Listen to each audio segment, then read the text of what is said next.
महावीर चौक धरना विवाद के बाद बढ़ा सियासी संघर्ष। पुलिस पर पक्षपात का आरोप, निष्पक्ष जांच की मांग तेज। मुजफ्फरनगर में 21 जुलाई को महावीर चौक पर समाजवादी पार्टी के धरने के दौरान हुए विवाद का मामला अब और गंभीर होता जा रहा है। इस प्रकरण में पुलिस की कार्रवाई को लेकर समाजवादी पार्टी ने खुला मोर्चा खोल दिया है। पुलिस पर एकतरफा कार्रवाई का आरोप लगाते हुए समाजवादी पार्टी की वरिष्ठ नेत्री डॉक्टर मोनिका सिंह शुक्रवार से अनिश्चितकालीन भूख हड़ताल पर बैठ गई हैं। उनके साथ सपा नेता युधिष्ठिर पहलवान और बड़ी संख्या में पार्टी कार्यकर्ता भी धरना स्थल पर मौजूद हैं। भूख हड़ताल पर बैठी डॉक्टर मोनिका सिंह ने आरोप लगाया कि धरने के दौरान हुए विवाद में भाजपा नेता कुलदीप सिंह ने बीच में आकर अभद्र भाषा का प्रयोग किया और गाली गलौज कर माहौल खराब करने की कोशिश की। उनका कहना है कि इस संबंध में शिकायत दिए जाने के बावजूद पुलिस ने कुलदीप सिंह के खिलाफ कोई कार्रवाई नहीं की। इसके विपरीत सपा नेता युधिष्ठिर पहलवान को गिरफ्तार कर जेल भेज दिया गया और उनके समेत कई अन्य लोगों के खिलाफ मुकदमे दर्ज कर दिए गए। उन्होंने इसे पुलिस की पक्षपातपूर्ण और एकतरफा कार्रवाई बताया। सपा नेता युधिष्ठिर पहलवान ने भी पुलिस प्रशासन पर गंभीर आरोप लगाए। उन्होंने कहा कि विपक्ष के नेताओं और कार्यकर्ताओं को जानबूझकर निशाना बनाया जा रहा है। उनका कहना है कि कानून सभी के लिए समान होना चाहिए, लेकिन इस मामले में पुलिस निष्पक्षता से काम करती नहीं दिख रही है। उन्होंने पूरे मामले की निष्पक्ष और पारदर्शी जांच कराई जाने की मांग करते हुए कहा कि जो भी व्यक्ति दोषी हो उसके खिलाफ बिना किसी राजनीतिक भेदभाव के समान रूप से कानूनी कार्रवाई की जानी चाहिए। डॉक्टर मोनिका सिंह ने स्पष्ट कहा कि जब तक उनकी प्रमुख मांगी पूरी नहीं होती और भाजपा नेता कुलदीप सिंह के खिलाफ भी कानून के अनुसार कार्रवाई नहीं की जाती, तब तक उनका आमरण अनशन जारी रहेगा। उन्होंने कहा कि न्याय मिलने से पहले वो धरना स्थल नहीं छोड़ेंगी। इस घटनाक्रम के बाद मुजफ्फरनगर की राजनीति एक बार फिर गर्मा गई है। एक ओर समाजवादी पार्टी पुलिस की कार्रवाई पर सवाल उठा रही है, तो दूसरी ओर अब सभी की निगाहें प्रशासन के अगले कदम पर टिकी हैं। ये देखना महत्वपूर्ण होगा कि पुलिस दोनों पक्षों के आरोपों की निष्पक्ष जांच करती है या नहीं। फिलहाल इस पूरे मामले ने जिले की सियासत को नया मोड़ दे दिया है और आने वाले दिनों में इस मुद्दे पर राजनीतिक माहौल और गर्माने की संभावना जताई जा रही है। आपकी धर्मपत्नी मोनिका जी, क्या है मामला, आपके साथ क्या रहा? मोनिका जो मेरी धर्मपत्नी भूख हड़ताल पे बैठी है, तो वो जो भूख हड़ताल पे बैठी, जो नौजवान जंतर मंतर पे धरना दे रहे थे, अपने हक की लड़ाई लड़ रहे थे, अपने रोजगार की लड़ाई लड़ रहे थे, तो उनके वहाँ पे जो है अखिलेश भैया भी उनके समर्थन में गए थे।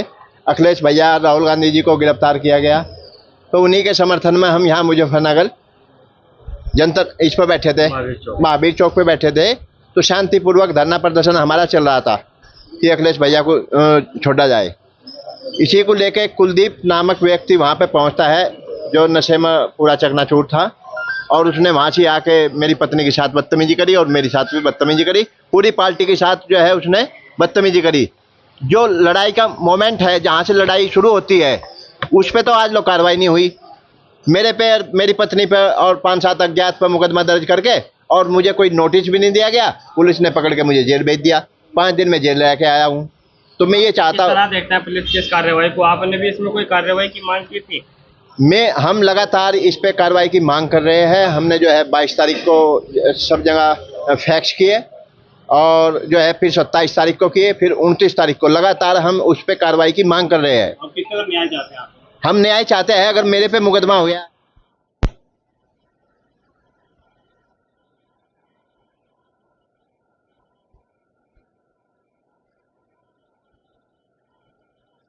मुझे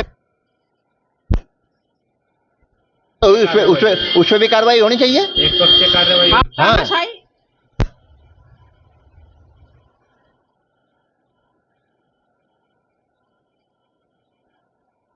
मोनिका जी भूख हड़ताल पे बैठी है आज, आप बताइए क्या है मामला, क्यों भूख हड़ताल पे बैठना पड़ा आपको?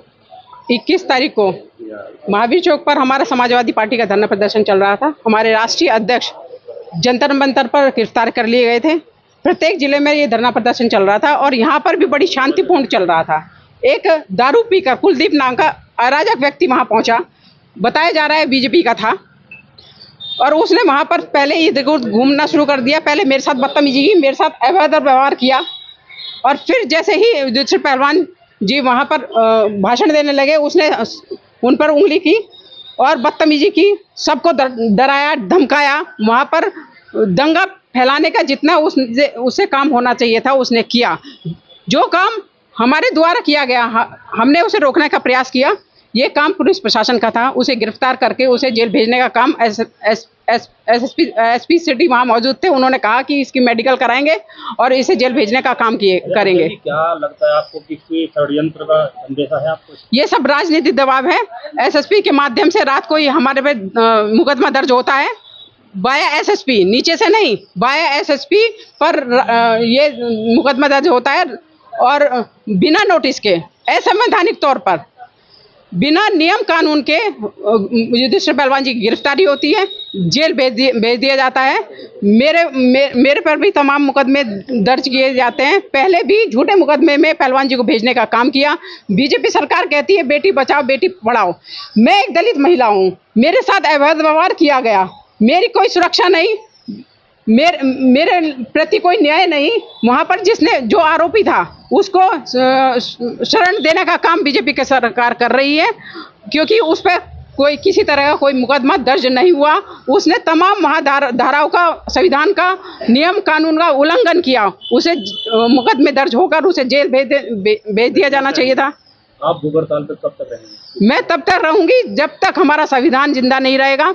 इन्होंने संविधान को मारने का काम किया, हत्या करने का काम किया है। जब तक अन्याय पर न्याय की जीत नहीं होगी तब तक रहूंगी। जब तक कुलदीप आरोपी, मुख्य आरोपी वहां जेल नहीं जाएगा तब तक मैं यहाँ से हटने वाली नहीं हूँ। तब तक मैं भूख हड़ताल पर रहूंगी।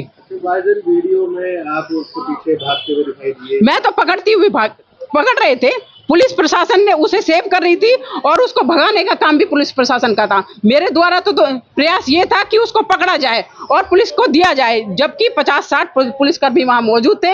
ये काम जो मैं कर रही थी, मेरे पति कर रहे थे, वो काम पुलिस प्रशासन को करना चाहिए था। ऐसे बड़ी घटना हो सकती है। इससे पूर्व भी हमारे समाजवादी पार्टी के ऊपर हमला हुआ। जो जिला अध्यक्ष है जिया चौधरी को मारा गया, पीटा गया। यही हमारे प्रदर्शन में यही षड्यंत्र था। इसके द्वारा बड़ा अंजाम कुछ घटने का हो सकता था। हमारे जो भी कार्यकर्ता थे उनको फंसाने का काम हो सकता था। इनका यही उद्देश्य था कि वहाँ दंगा हो, फसाद हो और इन समाजवादियों को जेल भेज दिया जाए।